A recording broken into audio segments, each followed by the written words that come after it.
The race and impact of ChatGPT and AI in everyday life. ఒకప్పుడు మనకేమన్నా తెలియకపోతే ఇంట్లో మన పెద్దవాళ్ళని అడిగి తెలుసుకునేవాళ్ళం. ఒకవేళ ఏదైనా పని చేయడం రాకపోతే ఆ పని వచ్చిన వాళ్ళ దగ్గరికి వెళ్ళి ఆ పని నేర్చుకునేవాళ్ళం. కానీ ఈ ఇంటర్నెట్ వచ్చిన తర్వాత ఏ చిన్న డౌట్ వచ్చినా, ఏం నేర్చుకోవాలన్నా, తెలుసుకోవాలన్నా గూగుల్లో సెర్చ్ చేస్తే చాలు అన్ని విషయాలు, ఎవ్వరికి తెలియని విషయాలు కూడా మనకు చెప్పేస్తుంది. అంతలా పెరిగిపోయింది మన టెక్నాలజీ. ఇప్పుడు ఆర్టిఫిషియల్ ఇంటెలిజెన్స్ టెక్నాలజీని రూల్ చేస్తుంది.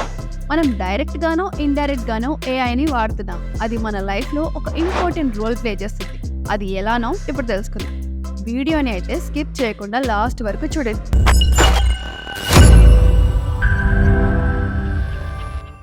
మనకి ఏ చిన్న డౌట్ వచ్చినా గూగుల్లో సెర్చ్ చేయగానే విత్ ఇన్ సెకండ్స్లో మొత్తం ఇన్ఫర్మేషన్ ఎలా చూపిస్తుంది అనుకున్నారు? అది ఏఐ వల్ల. మనం బయట ట్రావెల్ చేసేటప్పుడు గూగుల్ మ్యాప్స్ పెట్టుకుంటాం. వెళ్ళే దారిలో ట్రాఫిక్ ఉన్నా లేదా రోడ్ బ్లాక్ ఉన్నా అది మనకి వెంటనే చూపిస్తుంది. ఎలా? ఏఐ వల్ల. ఇలా ఏఐ మనకి తెలియకుండానే మన లైఫ్లో ఒక భాగం అయిపోయింది. ఇంతేనా? ఏమైనా తెలుసుకోవాలంటే టైపింగ్ పని లేకుండా వాయిస్ సర్వీసెస్ ఇచ్చే సిరి, అలెక్సా, గూగుల్ అసిస్టెంట్ని అడిగి తెలుసుకుంటాం. ఇప్పుడైతే ఏకంగా డ్రైవర్ పని లేకుండా ఏఐ ద్వారా తిరిగే కార్లు కూడా వచ్చేసాయి. జస్ట్ కార్ ఎక్కి ఎక్కడికి వెళ్ళాలో చెప్తే చాలు, డైరెక్ట్గా ఆ ప్లేస్కి మనల్ని తీసుకెళ్తుంది. అసలు ఇన్ని మాట్లాడుకుంటున్నాం, ఇంతకీ ఏఐని స్టార్ట్ చేసింది ఎవరు? ఏఐ వల్ల మన పర్సనల్ లైఫ్కి జరిగే అడ్వాంటేజెస్, డిస్అడ్వాంటేజెస్ ఏంటి, అవన్నీ కూడా తెలుసుకోవాలి కదా మరి. రోబోట్స్ ఆర్టిఫిషియల్ ఇంటెలిజెన్స్ని 2500 ఇయర్స్ ముందు నుంచే గ్రీక్ మైథాలజీలో యూజ్ చేశారు. దీనికి సంబంధించిన ఒక స్టోరీ కూడా గ్రీక్ మైథాలజీలో ఉంది. గ్రీక్ మైథాలజీలో ఫస్ట్ ఇమాజినరీ రోబోట్కి పెట్టిన పేరు టాలోస్. దీనిని హెఫిస్టోస్ అనే ఒక కంపెనీ బ్రాంజ్ ఆటోమేషన్ యూజ్ చేసి టాలోస్ని తయారు చేశారు. ఆటోమేషన్స్ అంటే కీలు బొమ్మ. ఇందులో సెల్ఫ్ ఆపరేటింగ్ మెకానిజం ఫిక్స్ చేసి ఉంటుంది. ఈ టాలోస్ అప్పట్లో క్రీట్ అనే ఐలాండ్ రూల్ చేస్తున్న మైనోస్ దగ్గర ఉండేది. ఈ టాలోస్ యూజ్ చేయడానికి వివి సిస్టమ్ అంటే వైర్లెస్ ప్రాసెస్ ని యూజ్ చేసి వాటి యాంకిల్ కి ఒక బోల్ట్ ని ఫిక్స్ చేశారు. అంతేకాదు, టాలోస్ కి ఇచ్చిన ప్రోగ్రామింగ్ వల్ల అది చుట్టూ పరిస్థితులను అర్థం చేసుకోవడం, మాట్లాడడం చేసేది. ఇలా హాఫ్ మెషిన్ హాఫ్ హ్యూమన్ గా టాలోస్ పనిచేస్తూ ఎవరైనా స్ట్రేంజర్స్ వస్తారేమో అని రోజుకి 3 times హై స్పీడ్ తో ఐలాండ్ చుట్టూ తిరిగేది. అలా సముద్ర మార్గంలో ఎవరన్నా ఇన్వేడర్స్ వస్తే వెంటనే వాళ్ళ ఓడలు మునిగిపోయేలా చేయడానికి ఈ టాలోస్ రాళ్ళు విసిరేది.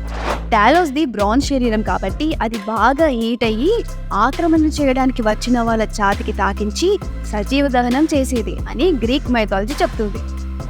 ద స్విస్ ఆల్కెమిస్ట్ పారాసెల్సస్ అనే రైటర్ రాసిన of the nature of things అనే బుక్లో ఆర్టిఫిషియల్ మ్యాన్ని తయారు చేసే ప్రొసీజర్ని ఎక్స్ప్లెయిన్ చేశారు. హార్స్ టంగ్లో మ్యాన్ సీమని ఉంచి ఆర్కేనమ్ ఆఫ్ మ్యాన్స్ బ్లడ్తో 40 days ఫీడ్ చేసిన తర్వాత అది ప్రాణమున్న జీవిగా మారుతుందని చెప్పారు.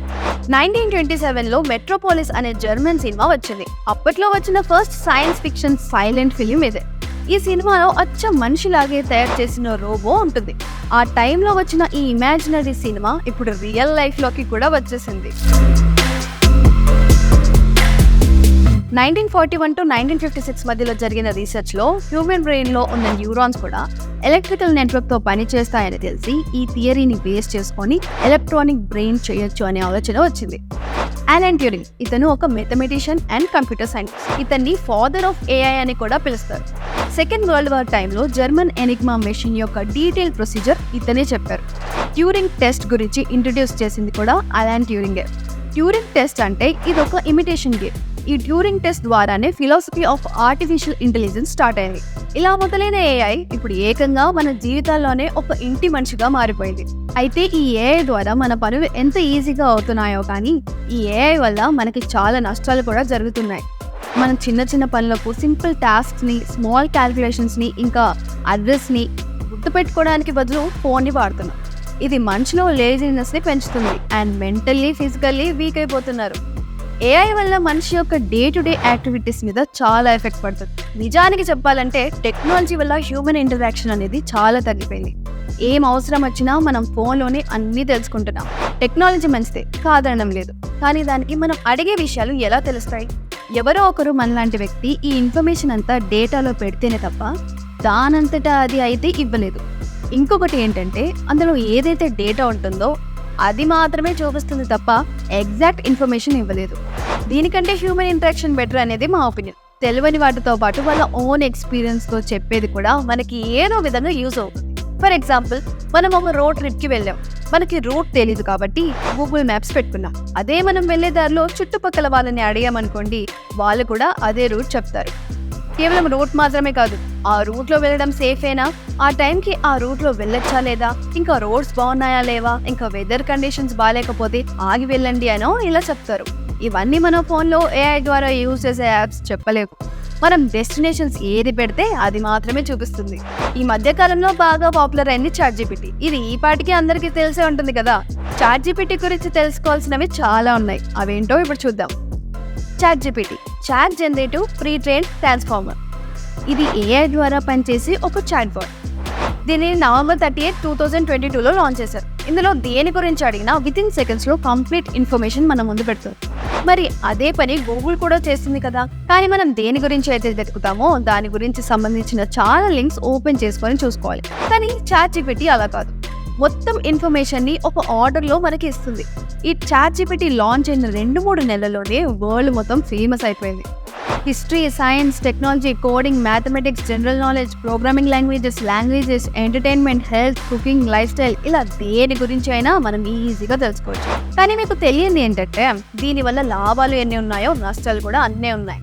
అదానీ గ్రూప్ ఫౌండర్ గౌతమ్ అదానీ కూడా చాట్‌జీపీటీ యూజ్ చేయడం వల్ల నేను దానికి కొంత బానిసనయ్యా అని 2023లో తన లింక్డ్ఇన్ పోస్ట్లో చెప్పారు. అంతేకాదు, ఈ చాట్‌జీపీటీ ద్వారా సైబర్ నేరాలు చేసే వారికి కోడింగ్ ఈజీ అవుతుందని, దాంతో సైబర్ క్రైమ్స్ పెరిగే అవకాశం ఎక్కువ ఉన్నట్టుగా తెలుస్తుంది.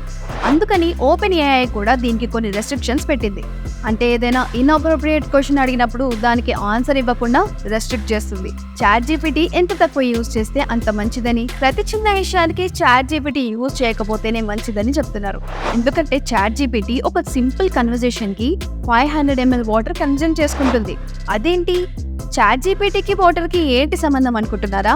ఓపెన్ ఏఐ సెంట్రల్ అయోవాలోని Raccoon and Des Moines river watershed నుండి నీటిని లాగింది. ఈ వాటర్ పవర్ఫుల్ సూపర్ కంప్యూటర్స్ని చల్లబరచడానికి ఉపయోగించబడుతుంది. రోజుకి కొన్ని వేల మంది దీన్ని యూజ్ చేస్తే ఎంత వాటర్ తీసుకుంటుందో ఒకసారి ఆలోచించండి. మైక్రోసాఫ్ట్లోని యూఎస్ డేటా సెంటర్స్లో యూజ్ చేసే GPT-3 ఒక్కటే 1,85,000 gallons ఫ్రెష్ వాటర్ని కన్జ్యూమ్ చేస్తుంది. ఇది కొన్ని వందల కార్స్ తయారు చేయడంతో సమానం. అంటే జస్ట్ నార్మల్ కన్వర్జేషన్కి మనం ఎంత వాటర్ వేస్ట్ చేస్తున్నామో ఒకసారి ఆలోచించండి. ఇప్పటి నుంచి అయినా టెక్నాలజీని ఎంతవరకు వాడాలో అంతవరకే వాడదాం, వాటర్ని సేవ్ చేద్దాం. అయితే రీసెంట్గా సౌత్ కొరియాలో జరిగిన రోబోట్ సూసైడ్ ఇన్సిడెంట్ వరల్డ్ మొత్తం హాట్ టాపిక్గా మారిన విషయం అందరికీ తెలిసిందే. అసలు ఏం జరిగిందో ఇప్పుడు చూద్దాం. నార్మల్గానే దక్షిణ కొరియాలో రోబోట్స్ని ఎక్కువగా యూజ్ చేస్తూ ఉంటారు. ప్రతి 10 మంది ఎంప్లాయీస్కి ఒక రోబో ఉంటుంది. అయితే అలానే గూవీ సిటీ కౌన్సిల్లో సివిల్ సర్వెంట్గా వర్క్ చేస్తున్న ఒక రోబో మెట్ల మీద నుంచి కిందికి పడిపోయింది. అయితే ఈ ఇన్సిడెంట్ జరగడానికి ముందే రోబో విచిత్రంగా బిహేవ్ చేసినట్టు, దేనికి సరిగ్గా రెస్పాండ్ అవ్వకపోవడం లాంటివి చేసిందని అక్కడ వర్క్ చేసే ఎంప్లాయీస్ అన్నారు. కాలిఫోర్నియాకి చెందిన వేర్ రోబోటిక్స్ అనే సాఫ్ట్వేర్ కంపెనీ ఈ రోబోట్ని తయారు చేసింది. వర్క్ స్ట్రెస్ కారణంగానే విసుగు చెందిన రోబో సూసైడ్ చేసుకుందని వాళ్ళు కూడా అనుకుంటున్నారు. చూసారా, మెషిన్స్ కూడా వర్క్ స్ట్రెస్ వల్ల సూసైడ్ చేసుకుంటున్నాయంటే మనం మనుషులం. ఇంకా మన సిచ్యువేషన్ ఎలా ఉంటుందో ఒక్కసారి ఇమాజిన్ చేసుకోండి. ఇలా మెషిన్లపై డిపెండ్ అయిపోయి లేజీనెస్తో మనకి ఉన్న బ్రెయిన్ని వాడడం మానేస్తే మాత్రం ఇంతకుముందు బ్రిటిష్ వాళ్ళు వచ్చి మనల్ని రూల్ చేసినట్టు ఈ టెక్నాలజీ మనల్ని రూల్ చేస్తుంది. సో మై డియర్ ఫ్రెండ్స్, నేను చెప్పేది ఏంటంటే టెక్నాలజీ వాడండి, కానీ ఆ అలవాటు మితిమీరకుండా చూసుకోండి. ఈ వీడియో మీకు ఎలా అనిపించిందో కమెంట్స్లో మెన్షన్ చేసి వీడియోకి ఒక లైక్ కొట్టండి. అండ్ ఇలాంటి ఇన్ఫర్మేటివ్ వీడియోస్ కోసం ఛానల్ని సబ్స్క్రైబ్ చేసుకోండి.